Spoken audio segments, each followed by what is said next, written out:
Hello everyone, स्वागत करते हैं एक बार फिर से हम आपके भरोसेमंद यूट्यूब चैनल प्रिस्टाइन क्लासेस में। आज हम लोग डिस्कशन करने वाले हैं एनसीईटी 2023 के PYQ को। जैसा आप सभी को पता है कि एनसीईटी का जो एग्जामिनेशन है वह इंटीग्रेटेड टीचर एजुकेशन प्रोग्राम के तहत के लिए ही आपका कराया जाता है। इसमें आप BA BEd BSc BEd BCom BEd में एडमिशन लेते हैं एनसीईटी एग्जामिनेशन देने के बाद। तो आप सभी को पता है कि एनसीईटी पहली बार जो आपका आयोजित किया गया था, यानी कि पहली बार जो इसका एग्जामिनेशन हुआ था वह 2023 में हुआ था। और इसमें जो है वह टीचिंग एप्टीट्यूड के टोटल 20 क्वेश्चन आप लोगों से पूछे गए थे। किसके पूछे गए थे? टीचिंग एप्टीट्यूड के। तो हम जो है यहाँ पर PYQ 23 का जो आपका 2023 का जो पेपर है उसे दो पार्ट में सॉल्व करेंगे। पहला जो पार्ट होगा इसमें हम लोग 10 क्वेश्चन को सॉल्व करेंगे और सेकेंड पार्ट में हम लोग 10 क्वेश्चन को सॉल्व करेंगे। क्योंकि ये बहुत डीपली आपको समझाना है, इसीलिए मैं इसे दो भागों में बांट रहा हूँ आपके 2023 के पेपर को। ठीक है, तो चलिए शुरू करते हैं बिना किसी देरी के। और पूरी तैयारी करने के लिए, एनसीईटी की कंप्लीट तैयारी करने के लिए आज ही प्रिस्टाइन क्लासेस को सब्सक्राइब कर लीजिएगा और अपने जितने भी फ्रेंड हैं उन तक इस वीडियो को शेयर भी कर दीजिएगा। तो सबसे पहले मैं अगर बात करता हूं आप लोग का क्वेश्चन नंबर 1 जो आपका है दिया हुआ है, इसको अगर मैं डिस्कशन करूं आप लोग के साथ, तो यहाँ पे प्रश्न क्वेश्चन नंबर 1 क्या कह रहा है इसको समझिए। कह रहा है which of the following statements is false with reference to language. यानी यह जो क्वेश्चन है ये कह रहा है कि निम्नलिखित में से कौन सा कथन जो है वह भाषा के संदर्भ में असत्य है, ये कह रहा है। ऑप्शन नंबर ए यहाँ पे दिया हुआ है, कह रहा है man is gifted with speech, यानी मनुष्य को भाषा का उपहार मिला है। ठीक है। सेकेंड है आपका कि few birds are also gifted with speech, यानी कुछ पक्षियों को भी भाषा का उपहार मिला है। थर्ड ऑप्शन दिया हुआ है language helps in transmission of culture, यानी कि भाषा संस्कृति के संचरण में सहायता करती है। ऑप्शन नंबर डी है words are used to control behaviour, यानी शब्दों का उपयोग व्यवहार को नियंत्रित करने के लिए किया जाता है। अब यहाँ पे जो आपके क्वेश्चन दिया गया, सबसे पहले ये मैं बता दूं कि यह क्वेश्चन आप सभी को पता है कि आपके टीचिंग एप्टीट्यूड में कुल आपके टोटल जो है वह 7 यूनिट है।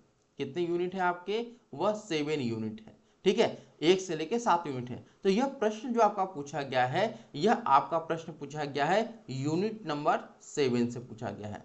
ठीक है, किससे? यूनिट नंबर 7 से आपका यह क्वेश्चन पूछा गया है। और आप सभी को पता है कि यूनिट नंबर 7 क्या है? Teaching of literature and language. ये आपका यूनिट नंबर 7 है, इससे यह प्रश्न उठाया गया है। तो मैं प्रत्येक क्वेश्चन के साथ आपकी यूनिट बता चलूंगा कौन से यूनिट से ये प्रश्न पूछा गया है। तो इसका जो सही आंसर होगा वह हो जाएगा आपका ऑप्शन नंबर बी, यानी यहां पर जो आपका सही आंसर होगा few birds are also gifted with speech, यानी कि यहाँ पे असत्य बताना है आपको। क्या बताना है? असत्य बताना है, यानी कि जो आपका फॉल्स स्टेटमेंट है। तो यहाँ पे कह रहा है कुछ पक्षियों की भाषा को उपहार मिला है, तो ये जो कि बिल्कुल ही कह सकते हैं कि गलत बात है। क्यों यहाँ पर मैं कह रहा हूँ कि गलत बात है? देखिए, अगर मैं बात करता हूँ भाषा को लेकर के, तो जो भाषा होता है वो हमारे जीवन का एक बहुत ही महत्वपूर्ण हिस्सा होता है। अब भाषा का ज्ञान जो है, ठीक है, भाषा का जो ज्ञान होता है, भाषा का ज्ञान, यही भाषा का ज्ञान ही क्या करता है? इंसान को जानवरों से अलग करता है। ठीक है, और जब जानवरों से अलग करता है तो यही भाषा क्या होता है? एक सामाजिक व्यवस्था बन जाती है, या ये जो भाषा है वो हमारे व्यवहार में भी दिखाई देता है। भाषा के जरिए ही हम अपने मन के जो भाव हैं, जो विचार हैं, जो आइडिया है, जो इमोशंस है, उसे हम क्या करते हैं? एक्सप्रेस करते हैं, उसका हम लोग क्या करते हैं? आदान प्रदान करते हैं। ठीक है, उसी के द्वारा हम कम्युनिकेशन करते हैं। लेकिन पक्षियों के बारे में अगर मैं बात करता हूं तो पक्षियों की अपनी भाषा है, यहाँ पर कुछ जो शब्द लगाया हुआ है, इस वजह से यह जो स्टेटमेंट है वह गलत हो जा रहा है। ठीक है, तो उम्मीद करते हैं आपको सारी चीजें क्लियर हो गई होंगी इस क्वेश्चन का। तो ऑप्शन नंबर बी यहाँ पे सही है। अब आते हैं हम लोग क्वेश्चन नंबर यहाँ पर दिया हुआ है 2। अब यहाँ पे क्वेश्चन नंबर 2 क्या दिया हुआ है इसको थोड़ा सा आप लोग डिटेल में समझिएगा। और ये क्वेश्चन नंबर 2 जो है वह कौन सी यूनिट से दिया गया है? तो क्वेश्चन नंबर 2 दिया हुआ आपका यूनिट नंबर, आपका पूछा गया है यूनिट नंबर 4 से पूछा गया हुआ है। ठीक है, क्या दिया हुआ है कि डिस्कल्सिया कैन बी डायग्नोज्ड बाय, यानी कि डिसकैलकुलिया को किसके द्वारा हम पहचान सकते हैं। ये अब पहले ये समझे कि जो डिसकैलकुलिया है यह होता क्या है डिसकैलकुलिया, ठीक है, क्योंकि अगर इसके बारे में अगर आपको पता नहीं है तो ये प्रश्न आप नहीं समझ पाएंगे। तो डिसकैलकुलिया क्या होता है कि ये एक सीखने की समस्या होती है। क्या होती है? ये सीखने की एक समस्या होती है, सीखने की समस्या, ठीक है। अभी क्या सीखने की समस्या होती है?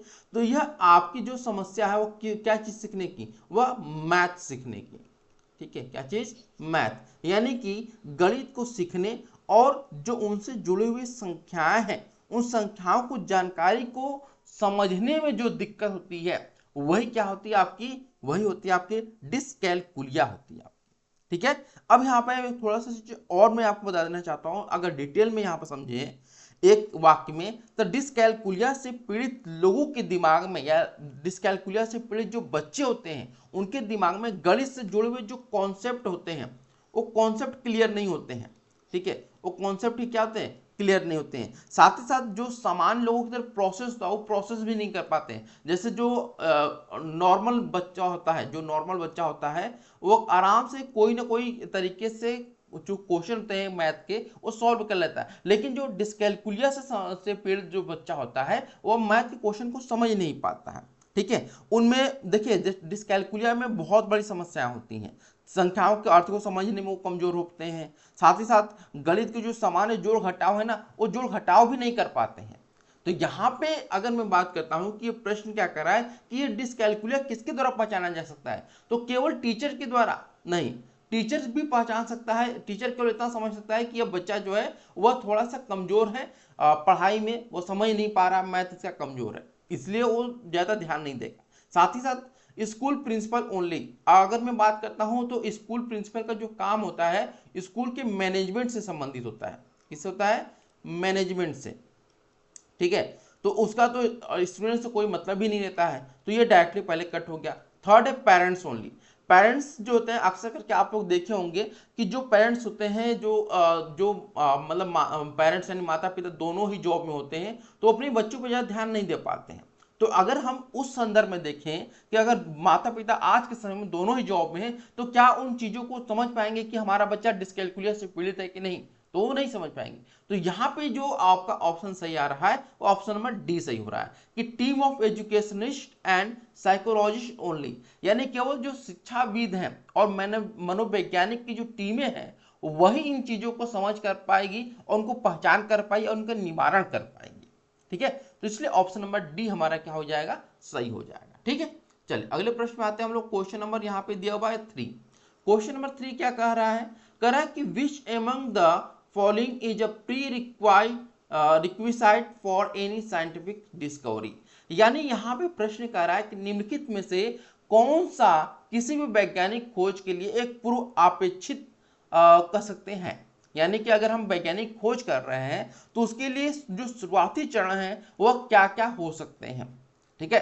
तो यहाँ पे जो आपका ये क्वेश्चन दिया गया है ये आपका क्वेश्चन पूछा गया है यूनिट नंबर आपका पूछा गया है, यूनिट नंबर यहाँ पे क्वेश्चन नंबर 3 पूछा गया है यहाँ पर 3 से, ठीक है। जब हम यूनिट नंबर 3 देखेंगे तो ये प्रश्न उसी से संबंधित है, उसी टॉपिक से संबंधित है, ठीक। अब यहाँ पे जैसा मैंने बताया कि जब भी आप वैज्ञानिक खोज के बारे में बात करते हैं तो उसके कुछ चरण होते हैं, ठीक है। वो चरण बताने से पहले मैं आपको ऑप्शन बता देता हूं ताकि आपको समझ में आ जाए। ऑप्शन नंबर 1 कह रहा है फॉर्मुलेशन ऑफ हाइपोथेसिस, यानी कि परिकल्पना का गठन करते हैं जब भी वो कोई वैज्ञानिक खोज होती है। Option number be conducting experiments, यानी कि प्रयोगों का आयोजन करते हैं। ऑप्शन नंबर 3 ऑब्जर्वेशन, उनका अवलोकन करते हैं जब भी कोई वैज्ञानिक किसी भी कोई खोज करने जा रहा होता है तो उसका अवलोकन करता है। ऑप्शन नंबर डी दिया हुआ है कि आइडेंटिफिकेशन ऑफ द प्रॉब्लम, यानी कि समस्या की पहचान करते हैं सबसे पहले। तो अगर मैं बात करता हूं कि वैज्ञानिक खोज के जो शुरुआती चरण होते हैं, जो शुरुआती चरण होते हैं वह क्या होते हैं, तो देखिए शुरुआती चरण क्या होते हैं कि सबसे पहले वो करते हैं कि समस्या की पहचान करते हैं। क्या करते हैं? समस्या की पहचान करते हैं, ठीक है। इसके बाद वो क्या करते हैं? उनका अवलोकन करते हैं। क्या करते हैं? उनका अवलोकन करते हैं, ठीक है। तो ये अवलोकन करते हैं। तो ये एक चरण होता है। तो आप यहाँ पर देखेंगे कि ऑप्शन नंबर यहाँ पे जो सही हमें नजर आ रहा है वह डी ऑप्शन सही आ रहा है कि आइडेंटिफिकेशन ऑफ द प्रॉब्लम। सबसे पहले वो समस्या की पहचान करते हैं, फिर उस पहचान को क्या करते हैं वो लोग, उनका अवलोकन करते हैं। अवलोकन करने के बाद क्या करते हैं वो लोग, वो सवाल पूछते हैं। इस अवलोकन करने के बाद क्या करते हैं वो लोग, क्वेश्चन पूछते हैं। ठीक है, क्वेश्चन पूछने के बाद वो लोग फिर क्या करते हैं कि जो क्वेश्चन पूछने के बाद डेटा उनको मिलता है, उस डेटा को वो लोग क्या करते हैं, एक दूसरे वैज्ञानिक के साथ साझा करते हैं। क्योंकि कोई भी खोज होती है तो एक वैज्ञानिक उस पर काम नहीं करता है, उस पर 2 से 3 लोग काम करते हैं। तो वो लोग अपने विचारों को आदान प्रदान करते हैं। फिर उस विषय के बारे में पहले से जो चीजें खोजी जा चुकी है उससे संबंधित उन चीजों के बारे में भी वो लोग क्या करते हैं, उनसे सीखते हैं, उनसे जो भी आइडिया मिलता है उसको अडॉप्ट करते हैं और उसके बाद जो नई खोज होती है उसमें उसका यहाँ पर एड ऑन करते हैं। ठीक है, तो ये चीजें होती हैं कुछ वैज्ञानिक खोज से पहले। अब आते हैं हम लोग क्वेश्चन नंबर 4 के बारे में कि क्वेश्चन नंबर 4 क्या कह रहा है। देखिए क्वेश्चन नंबर 4 बहुत इंपॉर्टेंट क्वेश्चन है। अगर मैं बात करता हूं तो यह जो आपका क्वेश्चन नंबर 4 पूछा गया प्रश्न है, ये क्या कह रहा है कि the correct sequence followed by teachers while teaching a chapter of literature is, यानी कि शिक्षकों के द्वारा साहित्य का एक अध्याय पढ़ाते हुए अनुसरण किया गया सही क्रम क्या है, ये आपको बताना है। ठीक है, तो अगर मैं बात करता हूं कि साहित्य पढ़ाते समय जो शिक्षक हैं उनको कौन कौन सी बातों को ध्यान रखना है, उससे पहले ये जो ऑप्शन देंगे ना, ये ऑप्शन पहले समझ लीजिए। क्योंकि ऑप्शन अगर आप समझेंगे तभी आप अन्य चीजों के बारे में जान सकेंगे। तो अब प्रश्न तो आप लोग समझ लिया कि जब भी कोई क्लास में टीचर आता है, टीचर पढ़ाने के लिए, तो वो क्या करता है। ठीक है, तो यहाँ पे ध्यान रखिए कि ऑप्शन नंबर दिया हुआ है कि reading of the lesson by the student, यानी कि छात्र द्वारा पाठ को पढ़ना। यानी कि यहाँ पे कह रहा है कि जब भी टीचर आए क्लास में साहित्य पढ़ाने के लिए तो वह क्या करे कि वह पाठ को पढ़े या फिर छात्र के द्वारा उसको पढ़वाए। ऑप्शन नंबर बी दिया हुआ है teacher giving question answer of the lesson, यानी कि शिक्षक द्वारा पाठ के प्रश्नोत्तर देना। यानी कि शिक्षक द्वारा जो पाठ के प्रश्न उत्तर है, यानी क्वेश्चन आंसर केवल करा दिया टीचर ने और बोल दिया कि हाँ ये तुम्हारा जो चैप्टर है वह खत्म हो गया, अब उसका काम खत्म टीचर का। ऑप्शन नंबर सी दिया हुआ है reading of the lesson by the teacher, केवल टीचर क्या करे उस पाठ को केवल पढ़ता चला जाए, बस इतना ही उसका काम रहे। Option number D teacher gives summary of the lesson, यानी कि शिक्षक द्वारा पाठ का जो सारांश है उसको देगा। यानी कि जो सबसे पहले टीचर आएगा उसको सारांश देगा, उसके बाद वो सारी चीजें करेगा। अब यहाँ पे अगर मैं बात करता हूं कि जो ये चारों चीजें हैं, इन चारों ही ऑप्शन में को हम लोग क्या करना है, एक साथ इसको अरेंज करना है कि कौन सा सही ऑप्शन होगा यहाँ पे। ठीक है, तो अब अगर मैं बात करता हूं कि क्वेश्चन नंबर जो 4 आपका दिया हुआ है यह कहां से दिया गया है, तो यह आपका पूछा गया है यूनिट नंबर 7 से पूछा गया है। ठीक है, यह आपका यूनिट नंबर 7 है, वहां से प्रश्न उठाया गया है। तो यहाँ पे यूनिट नंबर 7 में अगर मैं बात करता हूं आप लोग का कि सबसे पहले यहाँ पे क्या होता है कि जब भी कोई टीचर आता है पढ़ाने के लिए, ठीक है, क्या करता है कि जब भी साहित्य पढ़ाते समय टीचर पढ़ाएगा तो सबसे पहले जो टॉपिक होगा या फिर जो भी लेसन होगा उस लेसन का वो क्या करेगा, समरी बताएगा। क्या करेगा, समरी बताएगा। तो यहाँ पे ऑप्शन नंबर डी हमें यहाँ पर दिखाई दे दिया। अब ये इन तीनों में से क्या आगे पीछे होगा वो चीजें छोड़ दीजिए, हमें सबसे पहले ये देखना है कि जब भी कोई टीचर आएगा साहित्य पढ़ाने के लिए, जैसे कोई कविता हो गया या फिर कबीरदास की दोहा हो गया, इन सब चीजों को वो पढ़ाने आएगा तो सबसे पहले उसके समरी देगा कि हाँ ये कबीरदास का दोहा है, कब लिखा गया है, क्या इसका रीजन था, इन सब चीजों के बारे में बात करेगा। तो अब यहाँ पे ऑप्शन नंबर डी तो मिल गया। ठीक है, यानी ये आपका पहले नंबर पे होगा। अब यहाँ पे देखिए कि कौन से ऑप्शन में डी पहले नंबर पे है, तो आपको डी जो है सबसे पहले ऑप्शन नंबर 2 पे दिखाई दे दिया है, तो ये हमारा ऑप्शन नंबर क्या हो जाएगा, 2 सही हो जाएगा। ठीक है, इसके अलावा कुछ चीजें और होती हैं जो टीचरों को ध्यान देना चाहिए जब भी वो लिटरेचर पढ़ाने जाए। तो साहित्य का अध्ययन करने से लोगों में अच्छे स्तर पर तर्क वितर्क और चर्चा करने में मदद मिलती है। इसको लेकर के भी उनको विचार करना होता है टीचर को कि वह जब भी साहित्य पढ़ाए तो ऐसी चीजें भी स्टूडेंट के सामने रखें ताकि जो स्टूडेंट है उस साहित्य के बारे में कुछ तर्क वितर्क यानी कुछ लॉजिकल चीजें भी वह वहां पे पूछ सके, लॉजिकल क्वेश्चन भी उससे पूछ सके। ठीक है, तो ये था आपका क्वेश्चन नंबर 4 का आंसर। अब बात करते हैं हम लोग क्वेश्चन नंबर 5 को। क्वेश्चन नंबर 5 कह रहा है आपका arrange the following major scientific achievement of India in the chronological order, यानी कि भारत की निम्नलिखित वैज्ञानिक उपलब्धियों को कालक्रमानुसार व्यवस्थित करना है आपको। अब अगर मैं बात करता हूं कि कालक्रमानुसार आपको व्यवस्थित करना है, और तो ये आपका जो यूनिट पूछा गया है क्वेश्चन नंबर 5 जो है वह यूनिट नंबर 3 से पूछा गया है। कहां से? यूनिट नंबर 3 से आपका यह पूछा गया है। ठीक है, तो सबसे पहले अगर मैं बात करता हूं कि सुपर कंप्यूटर के बारे में, तो देखिए सुपर कंप्यूटर के बारे में अगर मैं बात करूं यहाँ पे आप लोगों को, तो सुपर कंप्यूटर है क्या? देखिए सुपर कंप्यूटर यानी कि सुपर कंप्यूटर परम, परम ये सुपर कंप्यूटर है, ये पूरा इसका नाम नहीं है, ये परम है। और ये परम क्या है? एक सुपर कंप्यूटर है, ध्यान रखिएगा। तो परम भारतीय सुपर कंप्यूटर की एक श्रृंखला, एक सीरीज है। ठीक है, परम नाम से जो है एक सीरीज निकाली गई है, किसकी? सुपर कंप्यूटर्स की। तो इसकी जो शुरुआत हुई थी सबसे पहले, वह कब हुई थी? तो 1991 में हुई थी। यानी कि सबसे पहला जो सुपर कंप्यूटर आया था वो 1991 में आया हुआ था। और इस सुपर कंप्यूटर का नाम क्या था? तो इस सुपर कंप्यूटर का नाम था परम 8000। क्या नाम था? परम 8000 इसका नाम था। ठीक है, क्लियर बात है आप लोगों को। अब यहाँ पर कुछ चीज और ध्यान रखिए कि जो सुपर कंप्यूटर है ये पहली बार जो आपका बनाया गया था, यानी कि पुणे में centre for development of advance computing, जिसको हम लोग कहते हैं सी डैक। ठीक है, क्या बोलते हैं? सी डैक ने इसे डिजाइन और असेंबल किया था। यानी कि परम 8000 जो है 1991 में क्या किया गया था? यह पहली बार इसको बनाया गया था। तो इसको डिजाइन और असेंबल किसने किया था? सी डैक ने असेंबल किया हुआ था।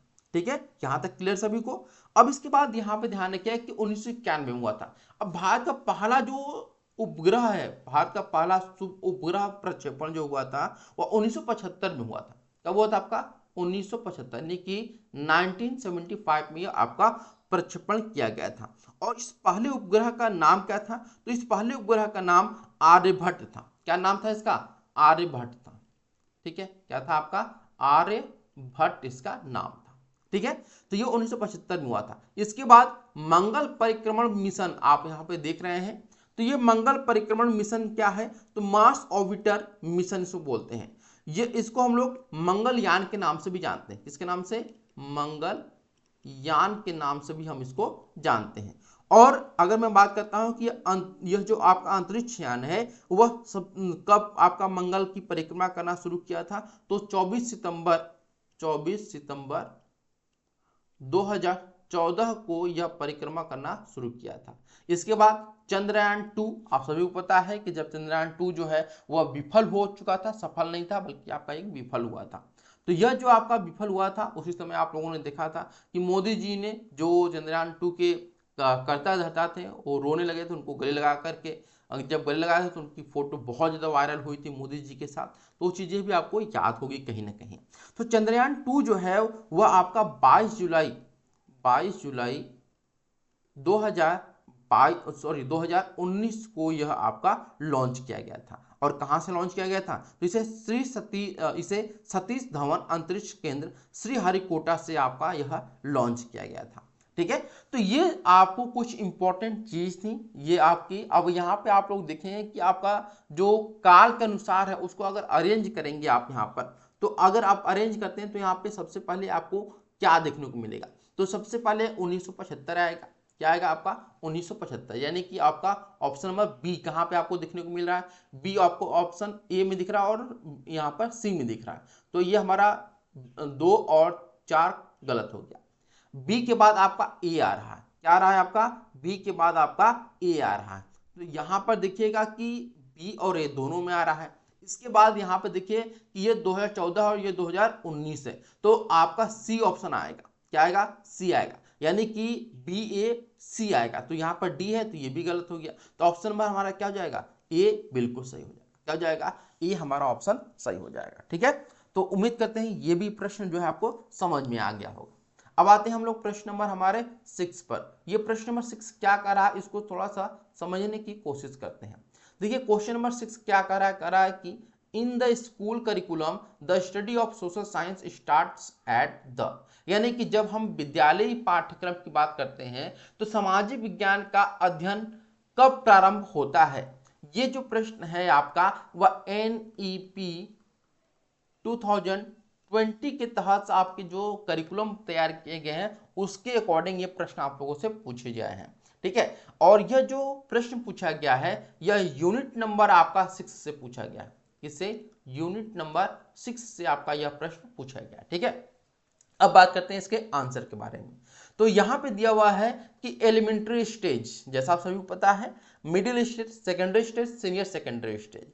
अब ये जो आप स्टेज देख रहे हैं, ये स्टेज आपको लग रहा होगा कि ये आपका जो है जो ओल्ड स्कूल पैटर्न था उसके अकॉर्डिंग दिया गया है। ये आपका जो अभी एनईपी में जो हमारे पैटर्न है 5+3+3+4 उसके अकॉर्डिंग यह आपको पैटर्न देखने को नहीं मिल रहा है। इसमें जो पैटर्न दिया गया है वह 10+2 के अकॉर्डिंग आप लोग का पैटर्न दिया गया है।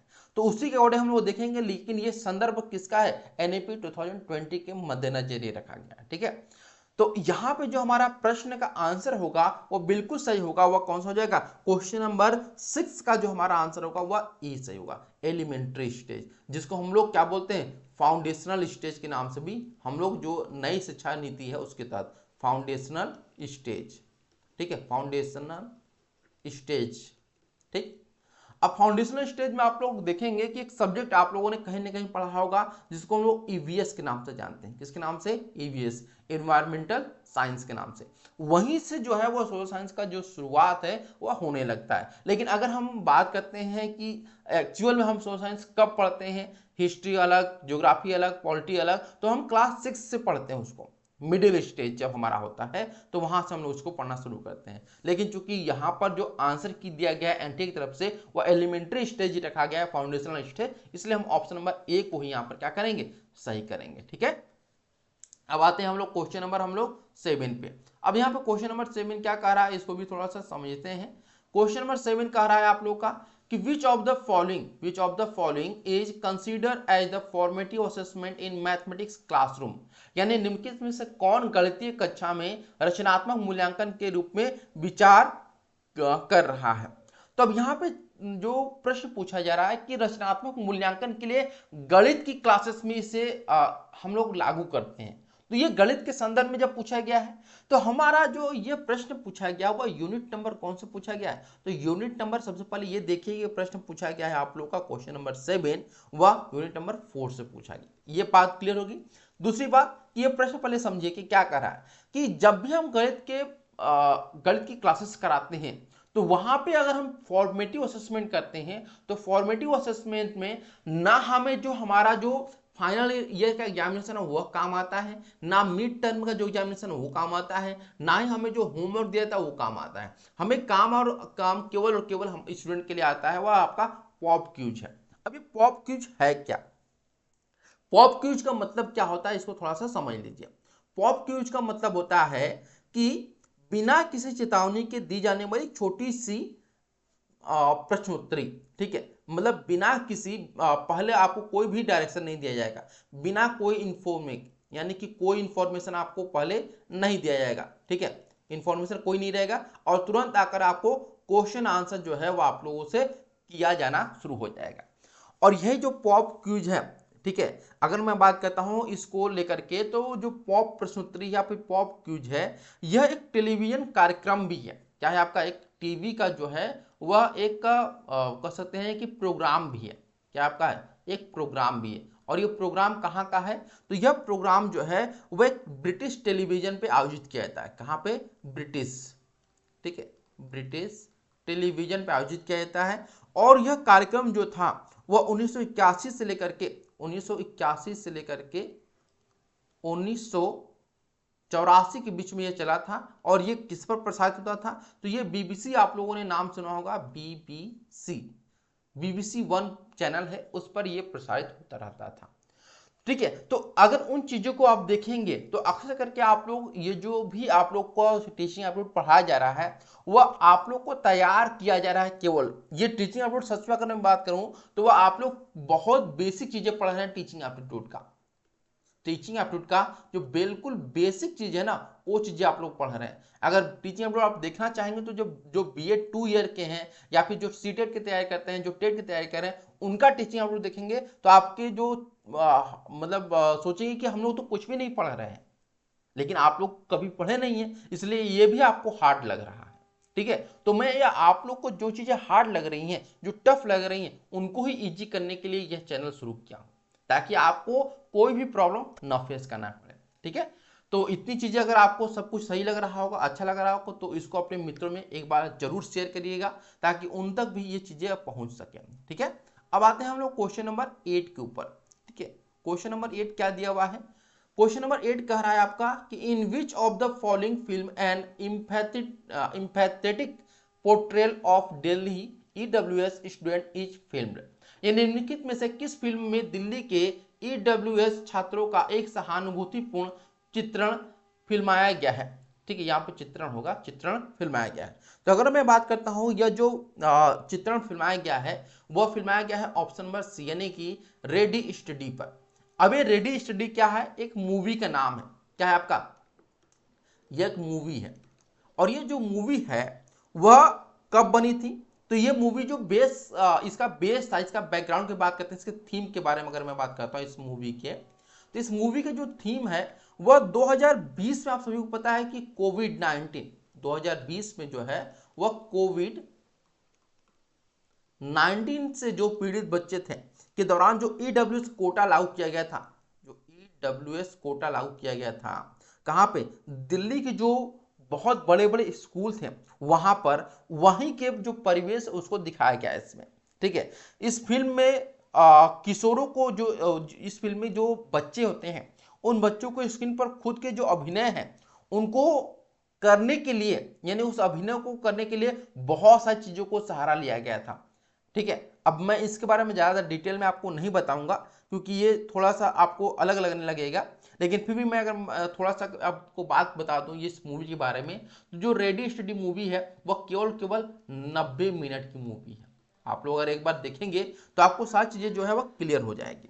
और ये 90 मिनट की जो मूवी है वह हाई स्कूल की ड्रामा मूवी है, और इसमें जो बेस इसका थीम रखा गया वो 2020 कोविड-19 के दौरान जो ईडब्ल्यूएस कोटा लागू किया गया था दिल्ली के स्कूलों में, उसको ये थीम बनाकर के ये मूवी बनाई गई थी। ठीक है, अब आते हैं हम लोग क्वेश्चन नंबर 9 पे। क्वेश्चन नंबर 9 क्या कह रहा है, इसको हम लोग थोड़ा सा समझने की कोशिश करते हैं। क्वेश्चन नंबर 9 कह रहा है आप लोग का कि फिर यहाँ पे खाली स्थान, फिल इन द ब्लैंक्स करना है। Explain the broader aims and objective of teaching social science as the part of school curriculum. यानी कि यहाँ पे कह रहा है कि विद्यालय पाठ्यक्रम के एक भाग के रूप में सामाजिक विज्ञान शिक्षण के व्यापक लक्ष्यों और उद्देश्यों को समझाते हैं। तो यहाँ पे क्वेश्चन नंबर 9 का जो ऑप्शन हो जाएगा वह क्या हो जाएगा? Option number D. यहाँ पे थोड़ा सा जल्दी जल्दी करते हैं। ठीक है, अब आते हैं क्वेश्चन नंबर हम लोग 10 पे। क्वेश्चन नंबर 10 क्या कर रहा है, इसको हम लोग थोड़ा सा समझने की कोशिश करते हैं। कर रहा है क्वेश्चन नंबर 10 यहाँ पर, which of the following is the main reason of fear of mathematics among student. निम्नलिखित में से कौन सा छात्रों में गणित के भय का मुख्य कारण है? ऑप्शन नंबर ए, गणित को रोचक नहीं होती है। ऑप्शन नंबर बी यहाँ पे दिया, छात्र कक्षा की गणित को अपने जीवन के साथ संबंध नहीं कर पाते हैं। ऑप्शन नंबर सी जो दिया हुआ, गणित के शिक्षकों के पास कोई विषय ज्ञान नहीं होता है। ऑप्शन नंबर डी, गणित तार्किक होता है। तो अगर मैं बात करता हूं कि गणित अक्सर करके बच्चों के लिए इंटरेस्टिंग क्यों नहीं होता है, तो इसके कई कारण होते हैं, जिनमें सबसे मुख्य कारण जो है कि जो छात्र होते हैं वह गणित को अपने जो जीवन के साथ संबंध नहीं कर पाते हैं। यानी कि जो स्टूडेंट हैं वह रिलेट नहीं कर पाते हैं मैथमेटिक्स को अपने जो डेली के रूटीन है, उस डेली के रूटीन से इसको आप लोग कह सकते हैं, क्या कहते हैं, रिलेट नहीं कर पाते हैं। इसलिए उनके लिए क्या होता है, बोरिंग लगता है वो, और साथ ही साथ उनको क्या होता है, इस गणित विषय को पढ़ने में भय भी लगता है।